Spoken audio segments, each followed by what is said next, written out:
പ്രധാനമന്ത്രി നരേന്ദ്രമോദി വാരണാസിയിൽ മത്സരിക്കുമെന്ന കാര്യത്തിൽ യാതൊരു സംശയവുമില്ല. എന്നാൽ രാമനാഥപുരത്ത് കൂടി മത്സരിക്കുമോ എന്നുള്ള ചോദ്യം നിറഞ്ഞു നിൽക്കുകയാണ്. അപ്പോഴാണ് അവിടെ മുസ്ലിം ലീഗിന്റെ സിറ്റിംഗ് സീറ്റാണ് ഒന്ന്. മുസ്ലിം ലീഗിന്റെ കയ്യിൽ നിന്ന് DMK ആ സീറ്റ് മേടിക്കുമെന്നാണ് പറയപ്പെടുന്നത്. കാരണം നരേന്ദ്രമോദിയുമായി ഫേസ് ടു ഫേസ് ഏറ്റുമുട്ടാൻ DMKക്ക് കിട്ടുന്ന MK സ്റ്റാലിന് കിട്ടുന്ന അവസരം ലീഗിന് പകരം മറ്റൊരു സീറ്റ് കൊടുക്കുകയോ മറ്റോ ചെയ്തതിനു ശേഷം ഈ സീറ്റ് DMK ഏറ്റെടുക്കുമെന്നാണ് പറയുന്നത്. അതുപോലെ തന്നെ അണ്ണാ DMKയും SDPയും തമ്മിലൊരു സഖ്യം അവിടെ ഉരുത്തിരിഞ്ഞു വരികയും ആ സഖ്യത്തിന്റെ ഭാഗമായിട്ട് SDPI നരേന്ദ്രമോദിക്കെതിരെ മത്സരിക്കുമെന്ന രീതിയിലുള്ള വാർത്തകളാണ് ഇപ്പോൾ പുറത്തു വരുന്നത്. ആ SDPI ശക്തമായിട്ടുള്ള RSS BJP വിരോധവുമായിട്ട് ഇന്ത്യയിലെ വിവിധ സംസ്ഥാനങ്ങളിൽ വ്യാപകമായി പ്രചരണം നടത്തുമ്പോൾ ഇതുപോലെ കിട്ടുന്ന ഒരു അവസരം അവർ തീർച്ചയായും വിട്ടുകളയില്ല. അണ്ണാ DMKക്ക് മുമ്പ് MP വരെ ഉണ്ടായിരുന്ന ഒരു മണ്ഡലമാണ്, ഒരു പാർലമെന്റ് മണ്ഡലമാണ് രാമനാഥപുരം. ആ രാമനാഥപുരത്തേക്ക് നരേന്ദ്രമോദി വരുന്നു. മുസ്ലിം ലീഗിന്റെ സിറ്റിംഗ് സീറ്റ് ഇതിൽ DMK മുന്നണിയുടെ ഭാഗമായിട്ടുള്ള സീറ്റാണ്. DMKയുടെ MLA-മാരാണ് അതിന്റെ ഭാഗമായിട്ടുള്ള 6 നിയമസഭാ മണ്ഡലങ്ങളിലും ഉള്ളത്. അപ്പൊ DMKയുടെ ശക്തമായ കോട്ട, മുസ്ലിം വിഭാഗത്തിന്റെ ശക്തമായ കോട്ട, SDPക്ക് ശക്തമായ വേരോട്ടമുള്ള ഒരുപാട് ദർഗകളൊക്കെ ഉള്ള ഒരു പ്രത്യേക ദർഗകളൊക്കെ ഉള്ള ഏർവാടി പള്ളിയൊക്കെ സ്ഥിതി ചെയ്യുന്ന രാമനാഥപുരത്തേക്ക് നരേന്ദ്രമോദി വരുമ്പോൾ നരേന്ദ്രമോദിയെ തോൽപ്പിക്കാനായിട്ട് SDPയും ADMKയും ഒരു സൈഡിൽ നിൽക്കുന്നു. DMK മുന്നണി, കോൺഗ്രസും DMKയും മുസ്ലിം ലീഗും ഒക്കെ അടങ്ങുന്ന മറ്റൊരു മുന്നണി അവിടെ നിൽക്കുന്നു.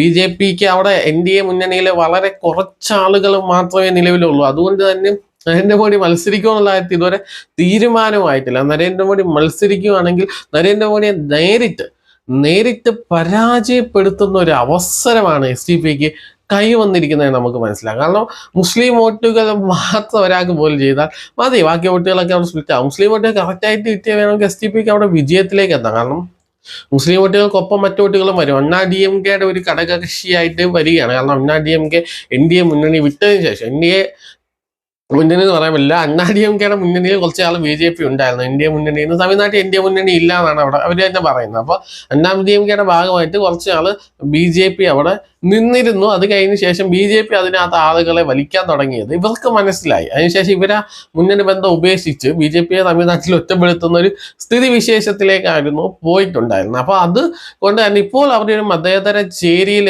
ഉൾപ്പെടുന്നതുകൊണ്ട് DMK യുദ്ധവൈരികളായതുകൊണ്ട് DMKയുടെ രാഷ്ട്രീയമായിട്ട് അണ്ണാ DMKക്ക് ഒരിക്കലും പൊരുത്തപ്പെടാൻ കഴിയാത്തത് കൊണ്ട് ആ പ്രതിപക്ഷത്തിരിക്കുന്നത്, ഇപ്പൊ അണ്ണാ DMK ആണ് പ്രതിപക്ഷം, ആ പ്രതിപക്ഷ കക്ഷികളിലേക്ക് അല്ലെങ്കിൽ അവരുടെ മുന്നണിയിലേക്ക് SDPക്കും നിലവിലൊരു സ്ഥാനം കൊടുക്കാൻ പോവുകയാണ്.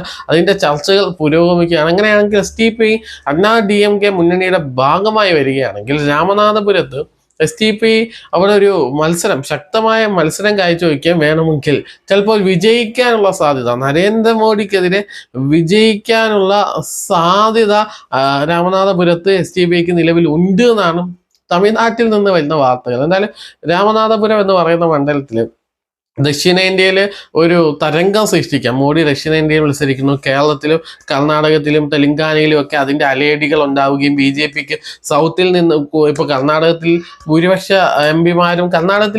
എംപിമാരും നിലവിൽ BJPയുടെയാണ്. ഒരു MP മാത്രമേ നിലവിൽ കോൺഗ്രസിനുള്ളൂ. അത് പൂർണ്ണമായും കർണാടക പിടിക്കാൻ, അതുപോലെ തന്നെ കേരളത്തിൽ നിന്ന് MP-മാരെ ഉണ്ടാക്കാൻ, 10-ലധികം MP-മാരെ കേരളത്തിൽ നിന്ന് സൃഷ്ടിക്കാൻ, തെലങ്കാനയിലെ 4 വർദ്ധിപ്പിക്കാനൊക്കെയാണ് മോഡി സൗത്ത് ഇന്ത്യയിലേക്ക് വരുന്നതും മത്സരിക്കുന്നത്. എന്നാൽ സൗത്ത് ഇന്ത്യയിൽ വരുന്നതുമായിട്ട് ബന്ധപ്പെട്ട് ഇപ്പോൾ സ്റ്റാലിൻ വെല്ലുവിളി നടത്തി, മുസ്ലിം ലീഗ് വെല്ലുവിളി നടത്തി, SDPI വെല്ലുവിളി നടത്തുന്നു, അണ്ണാ DMK വെല്ലുവിളി നടത്തുന്നു. അങ്ങനെ വെല്ലുവിളികൾ നരേന്ദ്രമോദിക്ക് ഒരുപാട് നേരിടേണ്ടി വരും. അപ്പോഴാണ് സ്റ്റാലിൻ പുതിയൊരു തീരുമാനമായിട്ട് വന്നത്. മുസ്ലിം ലീഗിന്റെ കയ്യിൽ നിന്ന് ആ സീറ്റ് മേടിച്ച് DMK മത്സരിക്കാൻ തീരുമാനിക്കുന്നു. അപ്പോഴാണ് അണ്ണാ DMK SDPI അവിടെ സ്ഥാനാർത്ഥി നിർത്താനുള്ള സാധ്യത തെളിഞ്ഞു വരുന്നത്. അങ്ങനെയാണെങ്കിൽ നരേന്ദ്രമോദിയായിട്ട് ഡയറക്റ്റ് ഫൈറ്റിലേക്ക് SDPക്ക് പോകാൻ കഴിയുന്ന ഒരു സ്ഥിതിവിശേഷം കൂടി ഇവിടെ തമിഴ്നാട്ടിൽ നിലനിൽക്കുന്നു. മനോഹരമായ ഇന്ത്യൻ ജനാധിപത്യത്തിലെ അതിലും മനോഹരമായ ഒരു കാഴ്ചയായിരിക്കും നമ്മൾ കാണാൻ പോകുന്നത്. ഈ 2024 തെരഞ്ഞെടുപ്പ് ഒരുപാട് വ്യത്യസ്ത വിഷയങ്ങൾ അടിസ്ഥാനമാക്കി തന്നെ ആയിരിക്കും. വ്യത്യസ്തതകൾ നമുക്ക് ഒരുപാട് കാണേണ്ടി വരും. നമ്മൾ ഒരുപാട്